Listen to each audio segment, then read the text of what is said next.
and welcome. This is a very, very special interview. My name is Ken Boyter, and joining me today is a very esteemed artist and, dare I say, a legend. It's Gary Chalk. Gary, thank you so much for agreeing to do this. Well, it's great to be here.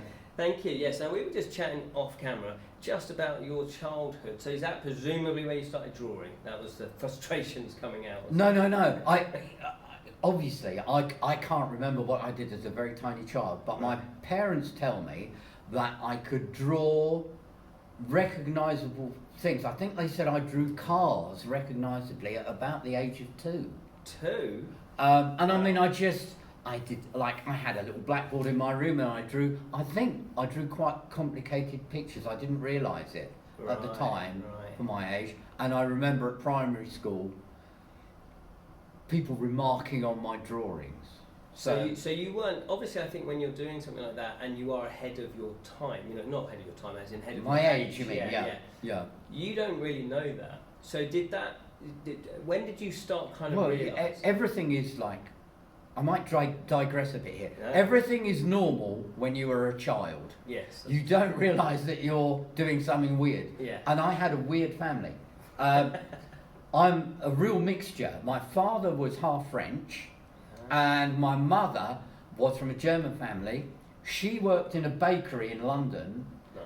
My father went in to buy bread, and that's how they met. But my mother was sort of nocturnal, because she used to stay up all night making cakes and bread to sell fresh in the morning. So she was wouldn't go to bed till 3 in the morning. My dad, he was a plumber, but I thought all plumbers were like my father. Yeah. He was a man who collected antique furniture.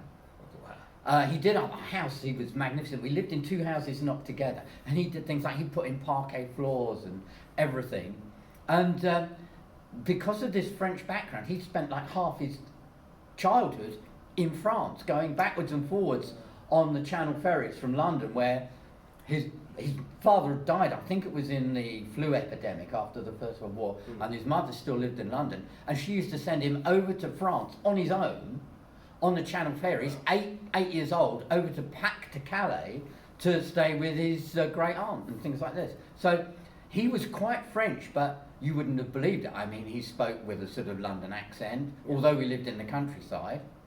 And he would come in from work and he'd be in really filthy dungarees and a vest, and he'd say to my mum, Hilda, he'd say, I just bought a lovely bottle of Sauterne here, and I think we should have this for an aperitif this evening.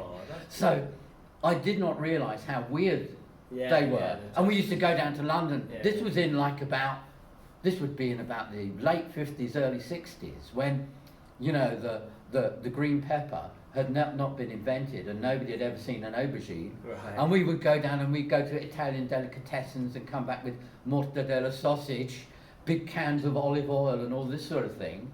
And I thought that was normal, just as I thought that drawing all the time was normal. Well, I was going to say, so do you think having that sort of childhood gave you the inspiration? Was it the quirkiness, but then presumably you didn't know? I didn't know it was quirky. I didn't know it until I went to Hemel Hempstead Grammar School, which I have mentioned to you earlier. Yes. And I bring home friends, and they just did not seem really anything like it. It didn't correspond to any of the social norms, and it was just a weird sort of place for them. It was like going to a foreign country, and I didn't realise it. And I think, to a certain extent, that's made me grow up as somebody who has been a little bit on the outside looking in, and kind of observing other things which may have played into my work. I was going to say, because obviously as an artist you have to observe. I remember my art teacher saying, you know, drawing is 80% looking and 20% drawing, and I was like, what does he mean by that? Obviously it's not, but it is, like, if you're going to draw realistically, you need to really observe. Yeah, you've got to really look at stuff. Yeah. So did you go off to college? Well, what happened was, as I've mentioned earlier, before this interview started, I had a bit of a rocky time at secondary school. Yeah. My sister had gone there before me 10 years earlier, but a lot of the same teachers taught me. And my sister was my opposite. She was very conventional, highly scientific. She was a great, she did physics, maths, chemistry, all the sciences. Me, I've got a bit of a dead spot with numbers. I can't remember numbers. I can't even remember my phone number. I'm not interested in numbers. I can't help it. Yeah. So, I mean, things like, physics, I was lost before I began on that. And I was constantly compared to her by the staff who couldn't understand. They thought I was lazy. Yeah. And it used to drive me mad. Eventually, I had to strike a bargain with the headmaster that I would do physics and chemistry, and in return, he would allow me to do 3 lessons of art a week. Ooh, but that's good. That's a good deal. The art teacher there, whose name was Mr. Cox, Douglas Cox, he was a remarkable man. I mean, I last spoke to him about, I think 5 years ago when he died, in his late 80s. Wow. And I'd actually sent him a disc with all my work on. And he was very chuffed to see that. Okay. And he was a remarkably individual kind of guy. He would not take, he took no prisoners. And if you didn't work, he would tell you so in no uncertain terms. But the art room was a haven for all the misfits in the school. Yeah. And one day he actually took me aside and he actually took my character apart over about an hour and told me what an ungrateful little bastard I was and what to do about setting it right. And it had a big effect on me. And this is kind of when I really started drawing and taking this stuff seriously, that I could do something. And I don't think he would have bothered if he hadn't seen that I had some spark of originality. And the other thing that happened at that time is I started reading the historical novels of Rosemary Sutcliffe, and I fell in love with this writing. And they were illustrated, most of them, by a guy called Charles Keeping, who at that time was a famous illustrator. And I was so taken with these black and white illustrations, and I suddenly thought, this man is drawing pictures that go into books. So this is where the idea of being a book illustrator started, and I didn't really quite understand how you went about that, how you got paid for it, or how it all worked. So did you fall into that then? No, I went to art school. You did go to art school. So I did a year's foundation at Watford School of Art, which was like, we did a bit of everything, sculpture. Sorry to That's all right. I also got into Watford to do a foundation course. Really? Yeah. I didn't go there in the end because I went to Stevenage. Oh, right. Well, I had quite a fun time. Some of the teachers were a bit of a pain in the ass. I met Brian Eno there, who taught me conceptual sculpture, which was quite odd. And we did a bit of everything. And then I decided I wanted to be a book illustrator. And I went off to Kingston School of Art on a graphics design course where I was told I could specialise in illustration, but in fact, you couldn't. So they lied to you. They lied to me. What did you do about that? Did you stick with the course? Well, I did. Was doing basic graphic design, and there was some illustration. Yeah. And one day, one of the tutors said to me, he said, "Chalk," he said, "you haven't got the talent to be an illustrator." He said, "And not only that, no one wants to look at the sort of things you want to illustrate." Talk about. I don't know. I didn't know the guy, but that's a very ignorant thing to say.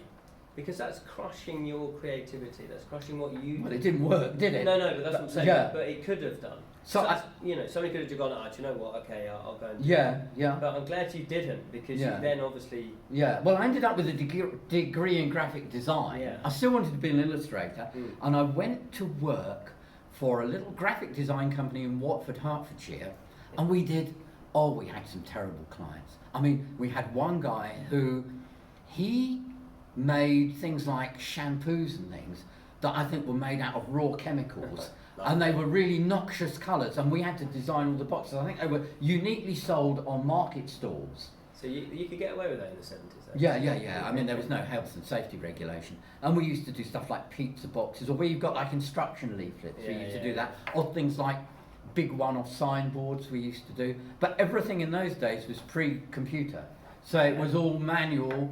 My first job was working the PMT machine. Oh, right. Yeah, so I developed all that. And you stuck everything, we cut it all out, stuck it all down with the original cut cow gum. which was a horrible substance. Spray mount. We had spray mount. Oh, we had spray mount eventually, but we started off with cow gum. And it was a funny thing. I did all this crap, but I learned an awful lot. I learned about balancing things up on a page and what sort of size type to use and all sorts of things that you never think about, but proved always useful. Yeah. So then, at the same time, I was doing drawings in the evening, sending them off to publishers, and I was beginning to get odd bits of freelance work. That's cool. Yeah. So then I gradually developed that and got more and more and more, and in the end, I decided I was going to leave the company, and I was doing freelance illustration work.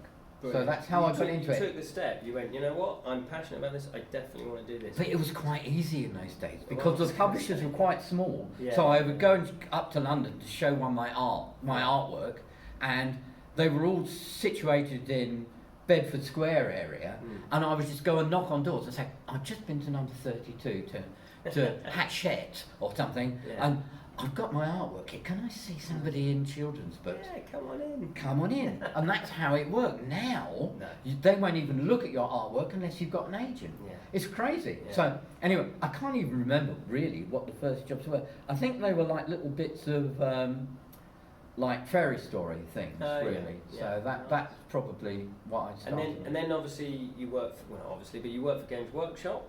And lots of things happened before then. Lots of things happened before then. Okay, so what happened before then? You are going to ask me. Oh, well, yeah, exactly. Right. Well, he could just do the interview himself.